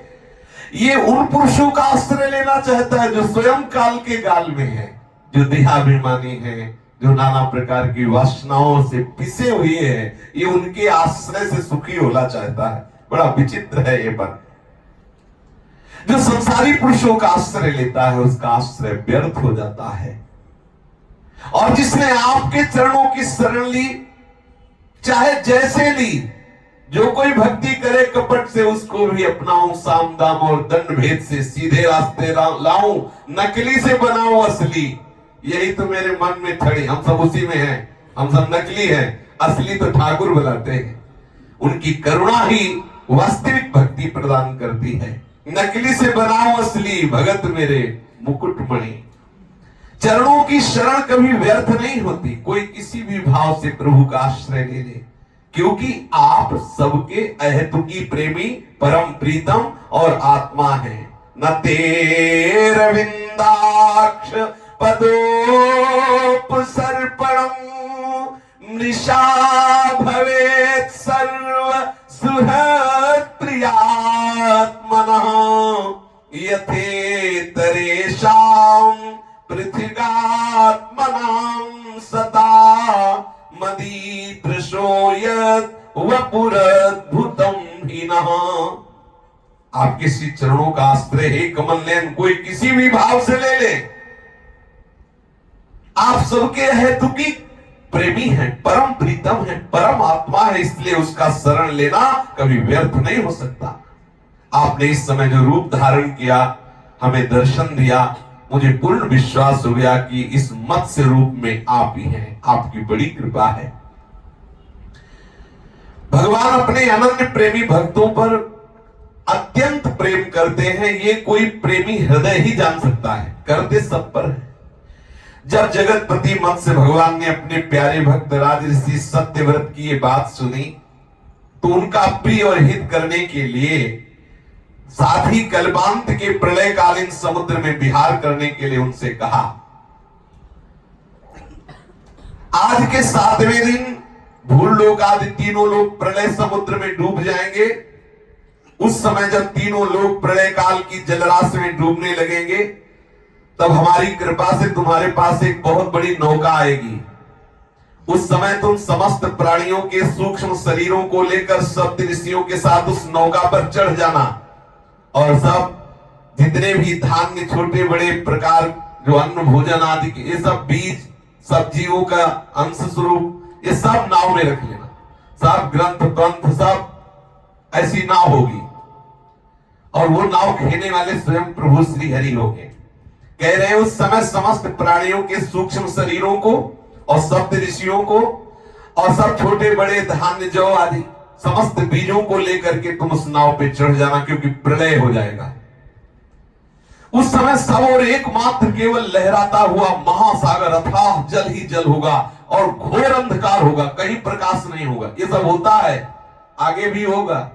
भजन कर लो, इसीलिए कहा जाता है। वृंदावन धाम में ये कालातीत धाम है। यहां प्रलय की पवन का भी स्पर्श नहीं। प्रलय का प्रवेश कैसे हो जाए? जल्दी जल्दी नाम स्मरण करते हुए शरीर संसार के राग को मिटाओ और निकुंज में चल के चक प्रियालाल का प्रसाद पाओ, जहां न काल का भय है, न किसी विकार का आकर्षण है, न किसी रोग का भय है। ये आनंद ही आनंद, महाआनंद, सदा आनंद। और ये नहीं कि भाई कुछ दिनों के लिए आनंद, जैसे स्वर्ग आदि में है तो कुछ दिनों के लिए है। पूर्ण क्षीणे मृत्यु लोके विसंति, लड़ेती लाडली लाल के खेल में सम्मिलित हो, मलकती हुई लाडली जी मुस्कुराती हुई, और कहा लालजू का वो अद्भुत विलास, और ये ललिता विशाखा सखियों के कितने सुंदर सुंदर व्यंजन बनते हैं। हाँ, चक्कानंद। शुगर की परेशानी नहीं, लीवर की परेशानी नहीं, ब्लड प्रेशर की परेशानी नहीं, कुछ फेल नहीं होना, सब पास ही पास होना। बिल्कुल तैयारी रखो, वृंदावन रज का सेवन करो, खूब नाम जप करो, आकांक्षा करो मुझे दिव्य वृंदावन धाम की इसी जन्म में प्राप्ति हो जाए। एकमात्र अंधकार ही अंधकार, महाजल अंधकार। समस्त ऋषिजन जो अगली सृष्टि में कार्य में आने वाले, उन सबको नौका पे बिठाना, नाव पे चढ़ जाना, और उस नाव में भयभीत मत होना। जब प्रचंड आंधी चलेगी, नाव डगमगाने लगेगी महाप्रलय के जल में, तो तुम मुझे जो देख रहे हो ना, मैं आ जाऊंगा। भगवान मत्स्य स्वरूप कह रहे हैं। और वासुकी नाग की रस्सी बनाना, और अपने एक छोर नाव का और एक छोर हमारे सींग होगा, सींग में वासुकी नाग को लपेट करके और नाव में बस खूब जल विहार करना, खान पान की सामग्री रख लेना, महाप्रलय की पवन तुम्हें कोई कष्ट नहीं दे पाएगी। ये भगवान का अद्भुत विलास है। कोई भी रूप भगवान अपने भक्त के लिए धारण करने में संकोच नहीं करते। आप सोचो, भगवान ने अपने लोगों के लिए सूकर रूप धारण किया। सोचो कितने महान प्रभु सुअर रूप धारण करते, वाराह रूप धारण करते हमारे लिए, हम भक्तों के जीवन धारण करने के लिए कैसी कैसी प्रभु अद्भुत लीला करते हैं। वासुकी नाग के द्वारा उस नाव को मेरे सींग में बांध देना। हे सत्यव्रत, ब्रह्मा की रात भर तुम्हें ये आनंद हम देंगे। खूब चर्चा करना ऋषियों के साथ, कब व्यतीत हो गई ब्रह्मा की रात, महाप्रलय की रात तुम्हें पता नहीं चलेगा, क्योंकि मैं रहूंगा आनंद स्वरूप, तो तुम्हें दुख नहीं होगा। जब तक ब्रह्मा जी की रात रहेगी तब तक मैं ऋषियों के साथ तुम्हें उस नाव में बैठाल कर खींचता हुआ समुद्र में विचरण कराऊंगा, जल विहार कराता। बड़ा लंबा जल विहार है ब्रह्मा जी की पूरी रात भर। उस समय जब तुम प्रश्न करोगे तब मैं तुम्हें उपदेश दूंगा। मेरे अनुग्रह से मेरे वास्तविक महिमा, मेरे स्वरूप का तुम्हें ज्ञान हो जाएगा। ध्यान दीजिए, प्रभु के कृपा से ही प्रभु के स्वरूप को जाना जा सकता है, बुद्धिमानी से नहीं। श्री गोस्वामी तुलसीदास जी कहते हैं, सोई जानई जेहि देहु जनाई, और जानत तुम्हें तुम्हें हो जाई। प्रभु शास्त्र रूप से, गुरु रूप से, संत रूप से अपने आप को स्वयं जनाते हैं, तभी हम जानते हैं। और जो जान जाता है वो प्रभु स्वरूप हो जाता है। ब्रह्मविद ब्रह्मयु भवति। मेरे अनुग्रह से मेरे वास्तविक स्वरूप को तुम जान जाओगे, जिसका नाम परम ब्रह्म है। तुम्हारे हृदय में महिमा प्रकाशित हो जाएगी, तुम ठीक ठीक मेरे स्वरूप को जान लोगे। राजा सत्यव्रत को यह आदेश देकर मत्स्य रूप भगवान अंतर्धान हो गए। अब राजा सत्यव्रत उसी समय की प्रतीक्षा करने लगे जिसके लिए भगवान ने आज्ञा दी थी। कुशों का अग्रभाग पूर्व की ओर करके राजर्षि सत्यव्रत उन पर पूर्वोत्तर मुख से बैठ गए और मत्स्य स्वरूप श्री हरि के चरणों का चिंतन करने लगे। इतने में ही प्रभु का बताया हुआ वो समय आ गया। राजा ने देखा कि समुद्र अपनी मर्यादा छोड़कर बढ़ रहा है। प्रलय काल की भयंकर मेघ वर्षा होने लगी, जैसे खंभे ऐसी मोटी धार। ये जो बूंद गिरती ना महाप्रलय में, ऐसी नहीं, खंभे की तरह मोटी, मतलब सीधे गए एक ही में, एक ही बूंद में ऐसी। देखो कितने विचित्र, कभी कभी पत्थर गिरते। एक वर्ष यहाँ गिरे थे वृंदावन में, इतने बड़े गिरे थे, ऐसा लग रहा था जैसे कोई गुलेल से फेंकता है, झर झर झर। देखो कैसी माया, कहीं कुछ नहीं है, ढेर लग गया ओलों का। वो बड़े विचित्र भगवान महाप्रलयकारी भयंकर मेघ वर्षा करने लगे। महाराज ने देखा, सत्यव्रत ने, देखते देखते इधर समुद्र अपनी मर्यादा छोड़कर बढ़ने लगा, इधर सारी पृथ्वी प्रलयंकारी वर्षा से जल में डूब गई। अब राजा भगवान का स्मरण कर रहे थे तो देखा कि उनके सामने विशाल नाव आ गई। तब वे धान्य और अन्य बीजों को लेकर सप्त ऋषियों के साथ उस पर सवार हो गए। सप्त ऋषियों ने बड़े प्रेम से राजा सत्यव्रत से कहा, राजा अब तुम भगवान का ध्यान करो, वे ही हमें इस महासंकट से बचाएंगे, वही हमारा कल्याण करेंगे। उनकी आज्ञा से राजा ने प्रभु का ध्यान किया।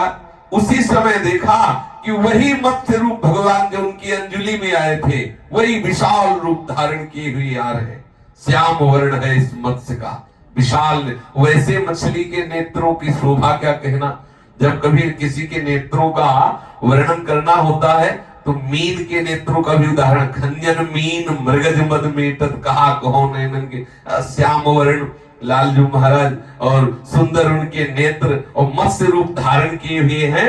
और जानते हो कितने बड़े हैं, मछली कितनी बड़ी है, 4 लाख कोस की मछली है, 4 लाख कोस की, और बड़ा तेज निकल रहा है। श्याम वर्ण होने पर भी सोने की सी कांति प्रकाशित हो रही है। 4 लाख कोस का शरीर है, 4 लाख कोस। हाँ, उनके शरीर से एक बीच में भारी सींग है। प्रभु ने जैसी आज्ञा दी थी वैसा ही वासुकी नाग से एक सींग में और नाव में ऐसे बांध दिया गया। सत्यव्रत प्रसन्न होकर बैठ गए और समस्त ऋषियों के साथ सत्यव्रत प्रभु की स्तुति करते हैं कि हे प्रभु, अनाद्य विद्योपहतात्म संविदस तन्मूल संसार परिश्रमातुरा यदृच्छयेहोपसृता यमाप्नुयुर् विमुक्तिदो नः परमो गुरुर्भवान्। संसार के जीवों का जो आत्मज्ञान है अनादि अविद्या से ढक गया है, इसी कारण वे संसार के अनेकानेक क्लेशों के भार से पीड़ित हो रहे हैं। हे प्रभु, जब अनायासी आपके अनुग्रह से वे आपकी शरण में पहुंच जाते हैं, अनायासी, जैसे तिनका वायु के प्रवाह से कभी कभी बहुत अच्छे स्थान पे गिर जाता है, अपने लोग ऐसे ही श्रीधाम में आके गिर गए, ऐसे ही संत समागम में आ गए। कितनी अहोभाग, कितनी अहो कृपा, कैसे वर्णन करे लाडली लाल की कृपा का। नहीं तो सोचो कहां फंसे होते, तिनका जो बयारी के बस वायु के प्रवाह ने मुझे कहां गिरा दिया। कितनी बड़ी कृपा कर दी। इसमें किसी का पुण्य नहीं, भाग्य नहीं, अहोभाग्य अब, क्योंकि यहां आ गए। हम भाग्यवान थे इसलिए आ गए, ऐसा नहीं। अब अहोभाग्य कि मुझे यहां वास मिले। अनायास ही आपकी कृपा से आपकी शरण में पहुंच गए। आपकी कृपा से कोई आपको प्राप्त कर सकता है। पकड़ो बात, आपकी कृपा से कोई आपको प्राप्त कर सकता है।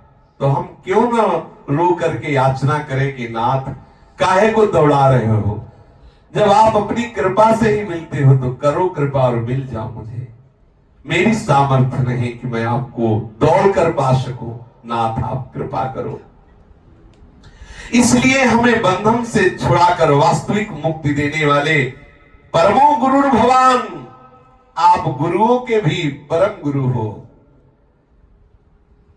सबके गुरु भगवान है, वही गुरु रूप धारण करते हैं। विमुक्ति दो न परमो गुरु भगवान। अगर कोई मोक्ष देने वाला है गुरु तो श्री हरि ही है। श्री हरि ही गुरु है, गुरु ही श्री हरि है। अभेद है, गुरु हरि दो नहीं है, एक ही है। ये जीव अज्ञानी है, ये ऐसे ऐसे कर्म करता है कि स्वयं बंध जाता है, इसे कोई और थोड़ी बांधता है। ये अपने आप ऐसे कर्म करता है, वो अपने कर्मों में ही बंध जाता है, अपने कर्मों में ही पिसता रहता है, अपने कर्मों के ही बंधन में नाना प्रकार के दुख सुख के थपेड़े पाता रहता है। ये कर्म क्यों करता है? सुख की इच्छा से। कहां करता है? अविद्या से युक्त होकर के इस भ्रमात्मक संसार में। और जहां दुख ही दुख है, हर कर्म का फल दुख है, वो समझ नहीं पा रहा, उसे लग रहा है सुख है। परिणाम देखना, जनो बुधोयम निज कर्म बंधन सुखे छया कर्म समीहते सुखम यत्सेवयातां विधुनोत्सयन् ससन्मतिः यत्सेवयातां विधुनोत्यसन्मतिं ग्रंथिं सभिन्द्यात् हृदयं सनो गुरुः। यहां जीव कर्म करता है सुख के लिए, पर वो ऐसे कर्म करता है कि खुद बंध जाता है सुख की इच्छा से, और दुख ही दुख उसे भोगना पड़ता है। अगर कोई सुख प्राप्त कर सकता है तो अज्ञान नष्ट होने पर, और अज्ञान नष्ट होता है सिर्फ आपकी चरण सेवा से। ध्यान देने योग्य बात है। हर जीव कर्म करता है सुख प्राप्ति के लिए, लेकिन परिणाम उसे दुख ही मिलता है, क्योंकि इसका नाम दुखालय है। वो सुख को कैसे प्राप्त हो? बोले यह अज्ञान नष्ट हो जाए। जिसे वो सुख समझता है वही दुख है, ये अज्ञान के कारण उसमें फंसा है। अज्ञान कैसे नष्ट हो? हरि शरणों, हरि चरणारविंद की सेवा से अज्ञान का नाश हो जाता है। मामे वे प्रपद्यन्ते माया में ताम तरन्ते। वे परम गुरु आप हैं, आप मेरे हृदय की इस अविद्या की ग्रंथि को काट दीजिए। जैसे अग्नि में दबाने से स्वर्ण और चांदी आदि का मल दूर हो जाता है, उसका असली रूप निखर आता है। अग्नि में तपाने से जैसे स्वर्ण निर्मल हो जाता है, उसका असली रूप निखर आता है, ऐसे ही आपकी जो कोई सेवा करता है, आपका भजन करता है, ध्यान दीजिए, बहुत सुंदर बात है। जब कोई आपके मार्ग में कदम रखता है, आपकी सेवा करता है, आपका भजन शुरू करता है, तो उसके हृदय में आग पैदा होती, बोले बहुत जलन होती है। चुपचाप सह जाओ, असली सोना निकल जाएगा, वो मल जल रहा है। जैसे अग्नि तपाने पर यत्सेवयाग्निरिव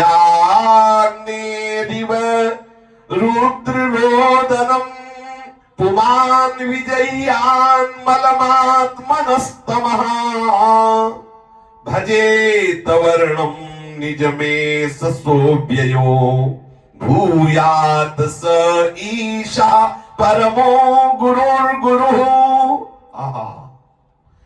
जैसे अग्नि में तपाने से सोना चमकने लगता है, मल रहित होकर निर्मल हो जाता है, उसका सच्चा स्वरूप निखर आता है। वैसे ही जब कोई आपकी सेवा की तरफ, प्रश्न लोग करते हैं कि जब से हमने भजन शुरू किया तब से विपत्ति आने लगी, जलन होने लगी, जब से हम भगवत मार्ग में कदम रखा तब से हमें बहुत दुख मिलने लगा। गलत मत समझिए। सोने को अगर चमकाना है, असली स्वरूप में लाना है, तो आग में जलाना ही जलाना है। आपकी सेवा से, आपके भजन से, आपके मार्ग में चलने से अंतःकरण में जो अज्ञान रूपी मल है उसको जलना होगा और असली स्वरूप का प्रादुर्भाव होता है, अपने स्वरूप में वो स्थित हो जाता है। ऐसे आप सर्वशक्तिमान अविनाशी परम गुरु, जो गुरुओं के भी गुरु है, ऐसे श्री हरि को हम अपना गुरु मानते हैं, ऐसे श्री हरि को हम प्रणाम करते हैं, ऐसे श्री हरि को हम नमस्कार करते हैं। जितने भी देवता, बहुत सुंदर प्रसंग, बहुत सुंदर प्रसंग, जैसे कल शाम की चर्चा हुई थी कि उमा राम सम हित जग माही गुरु पितु मातु बंधु को नाही। बहुत सुंदर।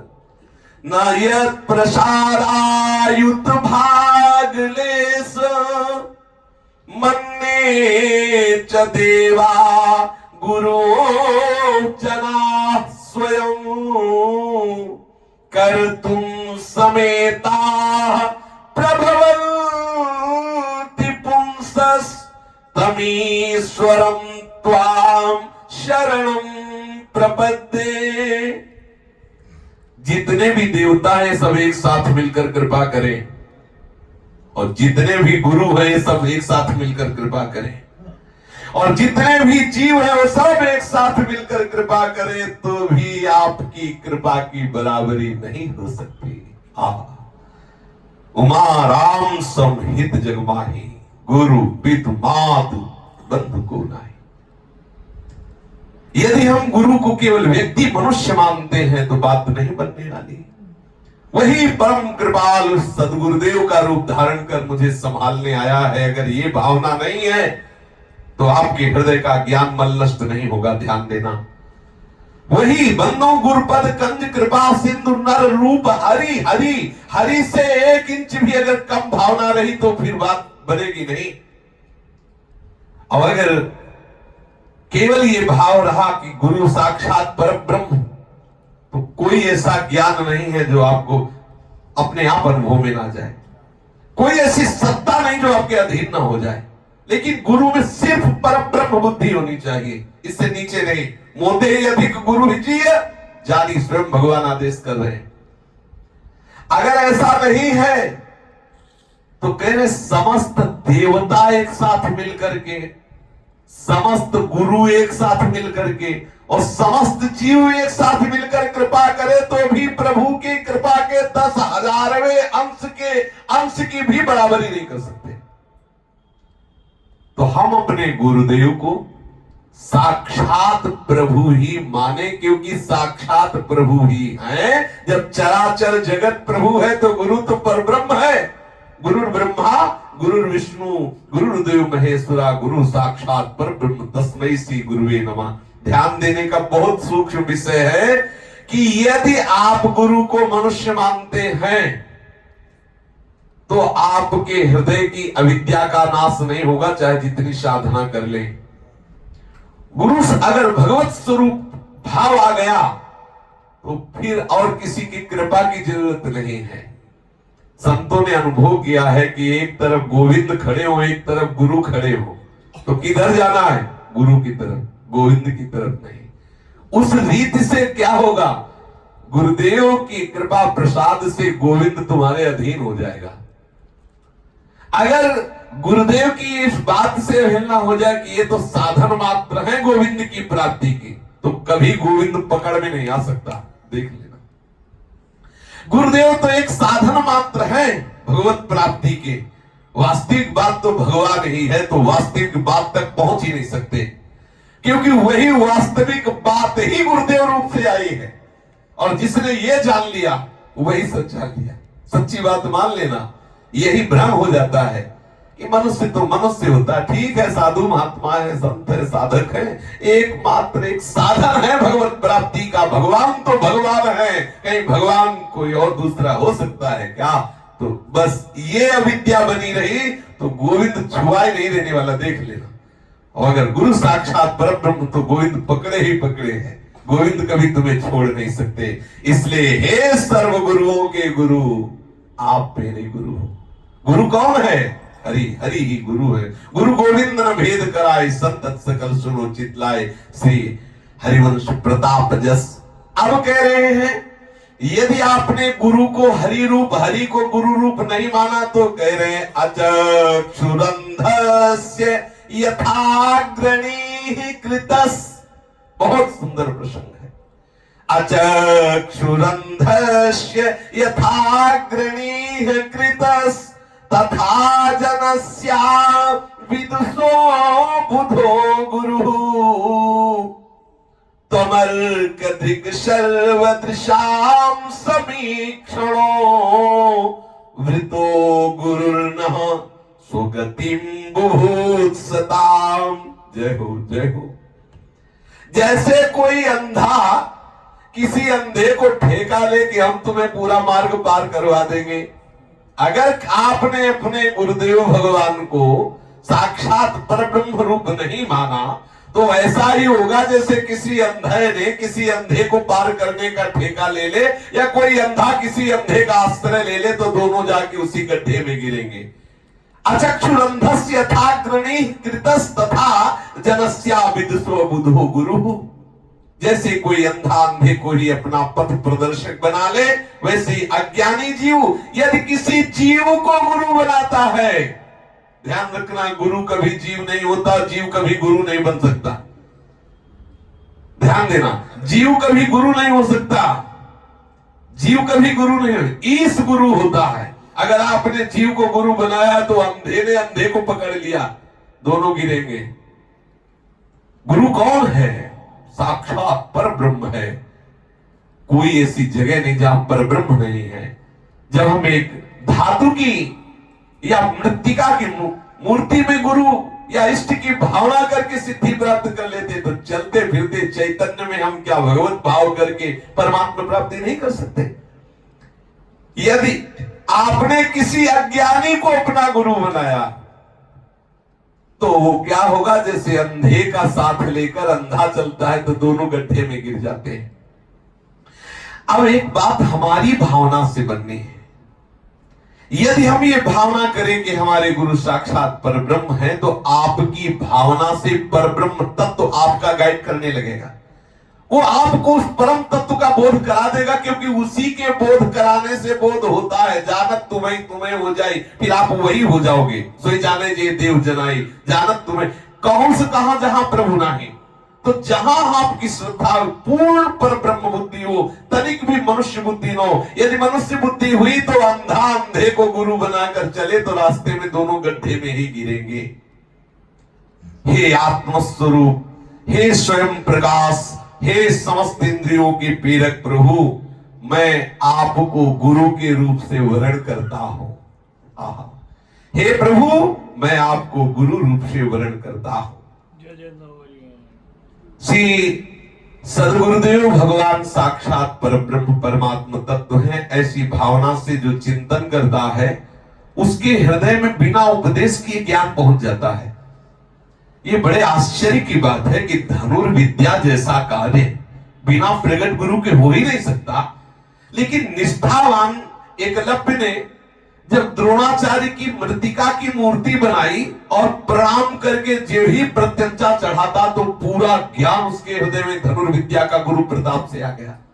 जब हम एक मृतिका की मूर्ति में गुरु भावना करते हैं तो समस्त विद्याओं को प्रदान करने की सामर्थ्य उस मृतिका की मूर्ति में आ जाती है। तो हम साक्षात चलते फिरते यदि गुरुदेव में भगवत भावना कर ले तो कौन सा ज्ञान बकाया रह जाएगा। इसलिए हरि स्वरूप गुरुदेव, गुरुदेव स्वरूप हरि के चरणों का आश्रय लेकर निरंतर अपने चित्त वृत्ति को उनकी बताई हुई उपासना पद्धति में जोड़े तो हमारे हृदय में महा अनुराग उदय हो जाएगा। यही जीवन का परम लाभ है। शेष चर्चा की। श्री राधा वल्लभ लाल की जय। जय श्यामा, जय जय श्याम, जय जय श्री वृंदावन धाम। जय जय श्यामा, जय जय श्याम, जय जय श्री वृंदावन धाम। पावन राधे तेरा नाम, पावन राधे तेरा नाम, पावन राधे तेरा नाम, पावन राधे तेरा नाम। पावन श्री वृंदावन धाम। पावन श्री वृंदावन धाम। जय जय श्याम, जय जय श्याम, जय जय श्री वृंदावन धाम। जय जय श्यामा, जय जय श्याम, जय जय श्री वृंदावन धाम। मेरी श्यामा, मेरो श्याम, मेरी श्यामा, मेरो श्याम, मेरी श्यामा, मेरो श्याम, मेरी श्यामा, मेरो श्याम। मेरो श्री वृंदावन धाम। मेरो श्री वृंदावन धाम। जय जय श्यामा, जय जय श्याम, जय जय श्री वृंदावन धाम। जय जय श्यामा, जय जय श्यामा, जय जय श्री वृंदावन धाम। श्री राधा, श्री राधा, राधा राधा श्री राधा। राधा श्री राधा, राधा राधा श्री राधा। श्री राधा, श्री राधा, राधा राधा श्री राधा।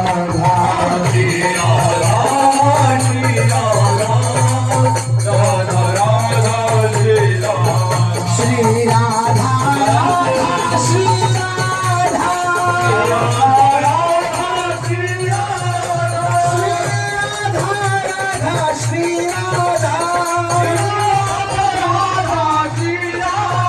श्री राधा, राधा श्री राधा, श्री राधा, श्री राधा, श्री राधा, राधा श्री राधा, श्री राधा, राधा राधा श्री राधा।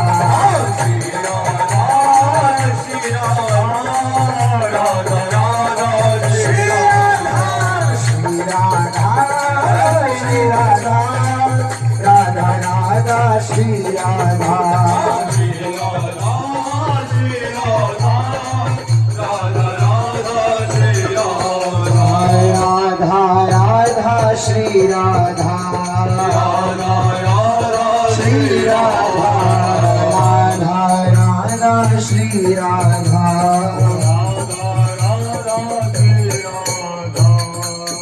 श्री राधा बलराम की महाप्रभु श्री हरिवंशंद्रजू महाराज की श्री सेवकजू महाराज की समस्त सहचरी वृंद की श्री वृंदावन धाम की श्री यमुना सरारे की समस्त संत हरि भक्तन की श्री सद्गुरुदेव भगवान की जय जय श्री राधे श्याम जय जय श्री राधे श्याम जय जय श्री राधे श्याम जय जय श्री हरि वंश बोलिए सतगुरुदेव भगवान की। सबसे निवेदन है हृदय की पुकार से बोलिए सतगुरुदेव भगवान की, सतगुरुदेव भगवान की, कमला धाम सतगुरुदेव भगवान की।